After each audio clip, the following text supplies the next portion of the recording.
Bortle here with Top Deck Scrubs. What's Whoa, up, hi guys? Bortle. Hey. Oh, and whoa, we have Campos here returning to the channel. How'd you do today, man?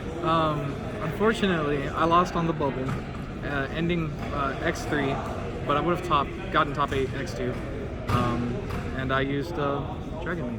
Oh, Dragonmaids again. My goodness. Yeah, it's been a while. Any shout-outs before we get into? Shout outs to Robert. He was my first loss. He got top 8. Shout out to my next opponent that beat me. He was playing Pearly, also got top 8. And shout out to my final round opponent, who also got top 8. Hello. Labyrinth. But yeah. Nice. Well, without further ado, please show us the bubble deck profile. Let's go. Alright, first off, we gotta play Dragonmaid, so we play 3 Chamber, 3 Parlor, and 1 Nurse.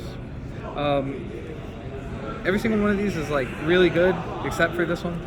So you always want to start with one of these. This is your key to playing around Joel and Lockbird, and this one just unlocks like the other half of your extra deck, because you use this to synchro into Chaos Angel, I believe, with a Magnum Nut, which is always like crazy, and they never see it coming. And just by themselves, they do a lot. Getting my engine going is like the key thing. So like the next thing is like the hand traps. The in-engine hand traps would be these guys. This one gives me a free special summon from the hand by discarding it. And this one is like a pseudo effect veiler, preventing them from activating anything. So it's like a really good going second card. This deck was surprisingly very strong going second this whole weekend. Today. Going into the rest of the hand traps, play this guy. It's probably been a very long time since anyone's seen this card. It prevents your opponent from activating an effect, and they can't negate it. So in theory, it was like really good against Kashtira to like when they summon Diablosis, you can summon this and like stop them from zone locking you. Against like super heavy, doing that on like certain boards, depending on if they don't have Baron or not, you can prevent them from like getting Spell Canceler out on you, which is pretty nice. Along with that, we also played Phantasme. We wanted to keep the 7s in the deck for fusion purposes and also for like overlaying in certain cases. And Phantasme was also like a good card in theory, I guess, but I never resolved this card. I fusioned with it a lot though, so it got its use. Next 7, 1 Tempest. You'll see later with the rest of the hand traps that there's a lot of wind hand traps like Joan Lockbird and the other Ghost Girl, I'm not sure her name off the top of my head, and you can use her to or them to discard off a Tempest to search for Parlor, and then even if you get Drolled there, you can still do a full combo under Droll, which I mean full combo is just seals basically. Seals and sometimes Shao and seals, but it's enough because that sets up Magnuma and that sets up like everything else. So speaking of, next to the Bystials, we just play 1 Druisworm, 1 Baldrake, and then the 3 Magnuts. Nice. I didn't have any like time to really play around with like Lubellion or anything like that, but I'm sure that card's also like really good in this deck. Yeah, these overperformed today. It was really fun to synchro with them with the Chamber. What was the coolest dragon you searched all week, all day? I did search Miradora, and it actually came in clutch. Like my opponent was playing Kashtira, and because I searched for that, they just had no access to like any relevant Xyz plays, so they just couldn't do anything with the stuff that they had on board. So yeah, going into the rest of the hand traps, the traditional ones, we're playing 2 Droll and 2 of this girl. This one plays around Shifter, which is cool. This one does not, obviously. I was like getting less and less like hyped up about this card as the event was like coming closer, but I don't know. Hopefully it like leaves the extra or the main deck soon. Next is 3 Ash. I wanted to respect Branded and Labyrinth, but didn't draw it against Labyrinth. Going into the spells, we only played 7, I believe, or 10. Played 1 changeover. This is the fusion spell for Dragonmaids, and it also lets you play around Teak-Boo, but that only came up like once. Next, 3 Prosperity for consistency, 3 Hospitality, and 3 Book of Moon. Card underperformed. Did not see it all weekend. Then for the traps, of course we have to play 3 Tidying.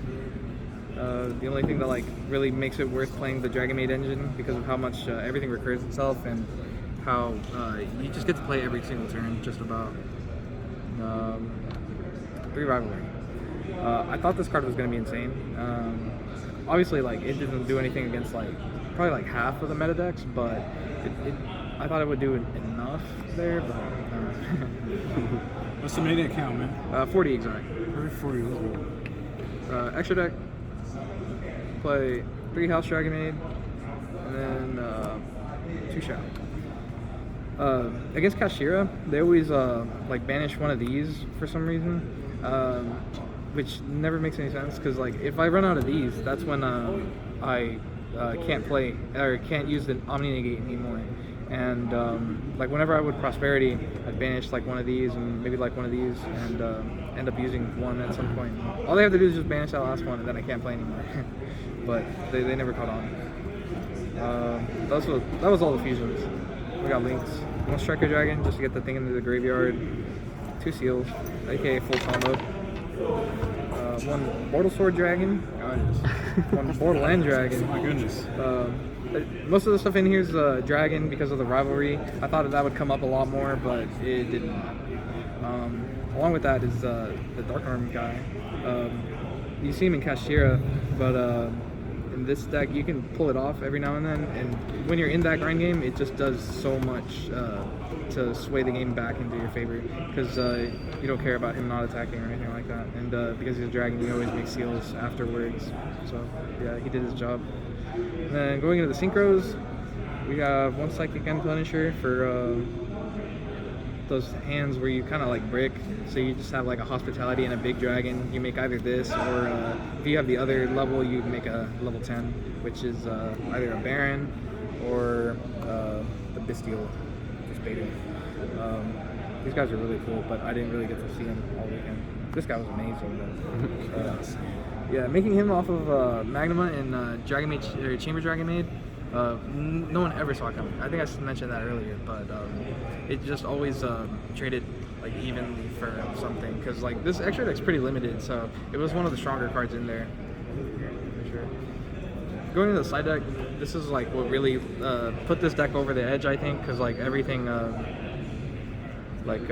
everything went down to like the side deck, I think, because I ended up sliding in everything and using everything at some point or another. So 3 anti-spell, 3 D barrier, 3 nib. These are like your win, auto win cards, of course. And then for your going second cards, 2 lightning storm. I'm already ready for the new list. 1 feather duster, and 3 Reggae. What did Reggae do for you, man? It worked out really well. Surprisingly, like there's not a whole bunch of cards that just can't die anymore, so blowing up their entire board was like the easiest way to just start playing afterwards, and I really enjoyed it. But yeah, so that's the deck. Well, congrats on earning your invite, man. Appreciate you. I'll be at Nationals. Who knows if I'll play this deck or not, but we'll see. All right, there you go. Till next one, everyone. Thank you.